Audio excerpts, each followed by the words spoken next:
4, 3, 2, step, step, step, step, step. And then you guys bum, bum, bum, bum, boo, boo, bum, bum, bum, bum, bum, bum, bum, bum, do boo, boo, do boo, boo, do, do. Do do do do do do do do do do do do do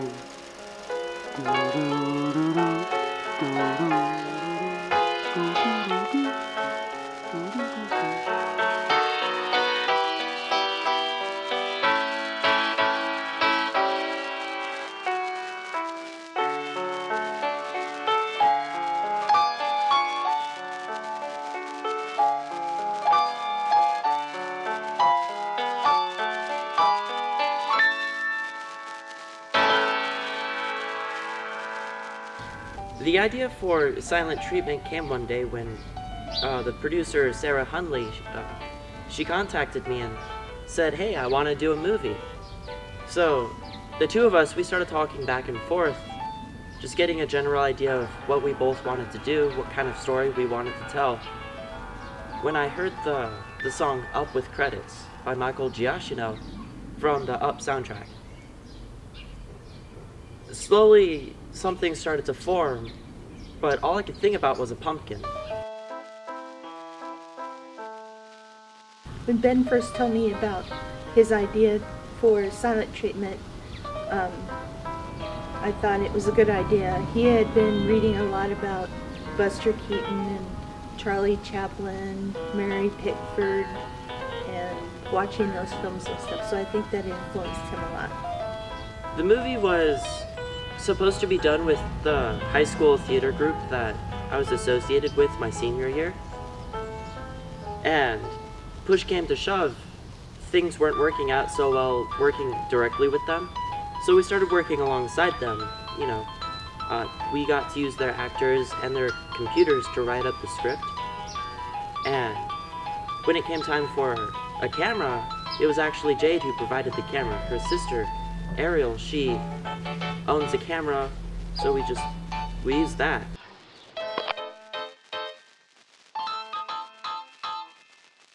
Because the film is silent, I had difficulty composing a script for it. So what I did was, I listened to the song that I wanted to use for the score, which was Up with End Credits, and I made notes every time I wanted something to happen. So I got index cards and I just marked down every emotional and turning points on the song and what time code it related to. From there, I went back, re-listened to the song, and took notes at what I saw happening at that moment. Sometimes I would draw pictures, sometimes I would write down actual stuff, but when I had that composed, I then went to writing out a written description of what I had drawn. From that point, it was just redrawing the entire thing on index cards, the storyboard, and making it so that you could see it, you could read it, and you could listen to the song and know exactly what I wanted at what point. When he asked me for possible filming locations, I suggested the San Bernardino train station. It has been there for, I don't know, since the 20s or 30s, and I thought it would be a good setting for his film, and he actually loved the idea, and we went and took some of the actors with us, and we took photos on the train, and we went all over in the train and the train station.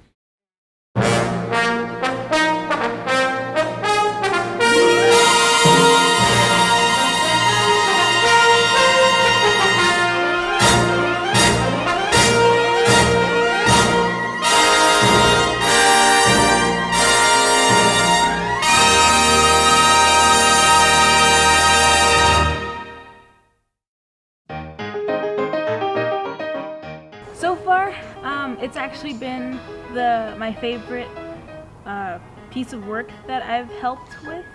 I mean, I didn't have a big part, but it still was my favorite. It was really fun to help shoot. and just being kind of like in that like little background piece.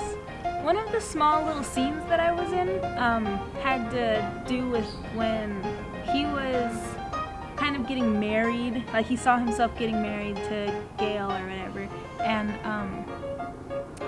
like I'm kind of just sitting there with like in the seats, and like I stand up and clap with everyone, and I turn around and look at the camera and give like this really cheesy, weird smile, and it's like just like a really small thing that you kind of see in the corner of the lens, and you have to see it like a couple of times to like notice that I'm there, but it's like a really funny thing, like a little funny part of the film. As Ben's mom, I thought it was really cool. One time I arrived at the train station a little early during filming and saw, got to watch part of his creative process, and he was wearing his little director's hat, and a small crowd of people was hanging out and watching what they were doing and stuff. I thought, wow, this is really cool. You know, my little baby is doing this professional. He's living his dream. There's a lot of different moments that stand out to me from filming the film, such as the security guard came up to us and said, you can't film here after 1 o'clock, which really sped up the process to filming the bathroom and seeing people's reactions when we left. But definitely everybody from the cast and crew can remember when we were filming in the park and a man walks up to us and says, hey, what are you guys filming? And we were like, we're filming a movie. And he's like, are you filming a porno? And we all just sort of looked at him and was like, no, we're not filming a porno.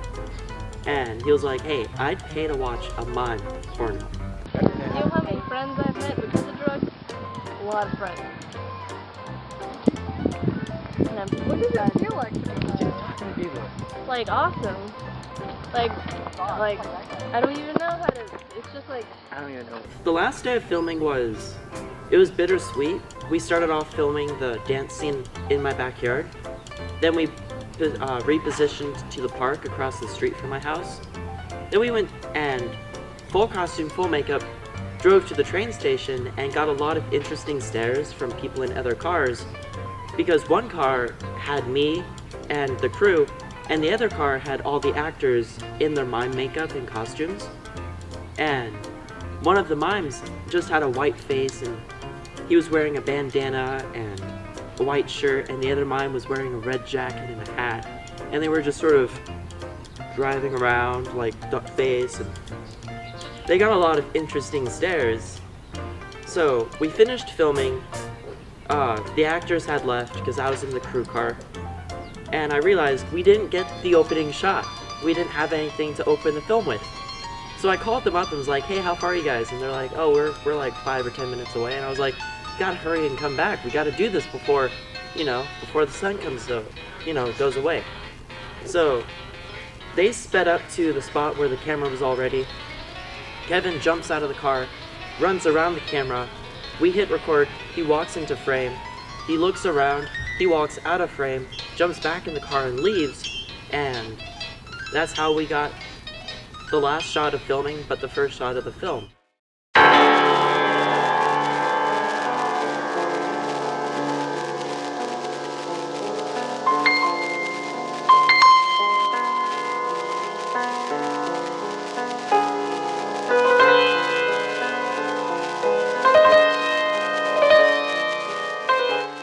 One day, Ben and I were in the car going to one of the community colleges in the area, and he got a phone call from Jade saying that she had lost all of the footage from silent treatment. She was like, hey, I have some really bad news. All the footage is gone. Ben was pretty devastated, thinking, gosh, we have to go do all that all over again. I was just in shock. 3 days of filming was just gone. My eyes started to water up. I felt this like rage come over me. It was really kind of scary. And then she was like, I'm gonna keep looking for it. I'll call you back later. So in like 5 or 10 minutes, she called me back and was like, hey, just kidding. I have all the footage still on the camera. His visual relief when she discovered that she actually had not lost the footage was pretty evident, and it all worked out in the end. I had to re-edit the film though. Filming like these two other scenes, like a tightrope scene and then a scene where me and my boyfriend are being showed this magic trick, and like we don't really like it, so we keep walking and he gets all frustrated and stuff. It was like, you know, really cool because like we just gotta walk by and everything, but seeing like one of them not make it into the film was really weird because it was just like, hey, we spent this time filming this one thing, but it's not there. When I finally got to see the finished product, I was very proud. I could not believe that my son, who had been making all these strange little films in middle school and high school, had actually done this. It was so beyond the skill level that he had shown previously, and I just knew that things would work out. Seeing the film for the first time, like when everything was done and completed and everything was all edited together, it was really exciting for me because, like, I mean, I was gonna see myself, so that's always really cool. But it was just like awesome to see how like filming these little bits and pieces and then putting them together can like turn into such an amazing like piece of art. I remember when the whole thing was done, we got everybody into Jade's living room, and we just had this giant party. We were eating, we were goofing off, we were just laughing and just having a great time. And then on her big screen TV, we pulled up the film and pressed play. It was amazing, actually, seeing the reactions of the people. I sat all the way in the back because I had seen the film so many times, but people were laughing, they were chuckling. I think a few people actually cried.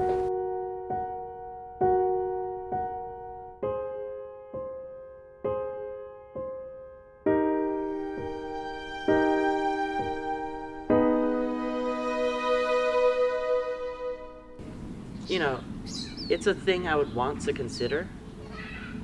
I have a file on my computer just for silent treatment. Every time I get an idea for what to do next, I write it down, I put it in that file, and I go back to it and I think about it. So, I guess it's within the realm of possibilities that I will go back to silent treatment, but not in the form of a sequel, in the form of a feature film.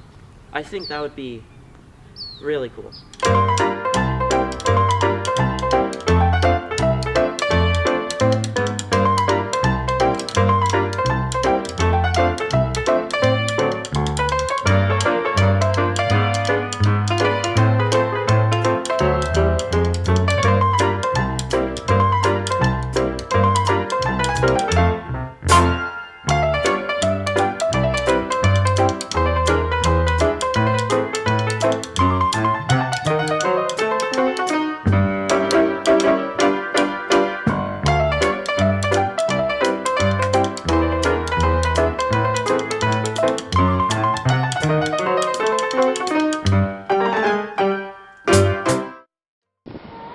Big ol' happy Sergio.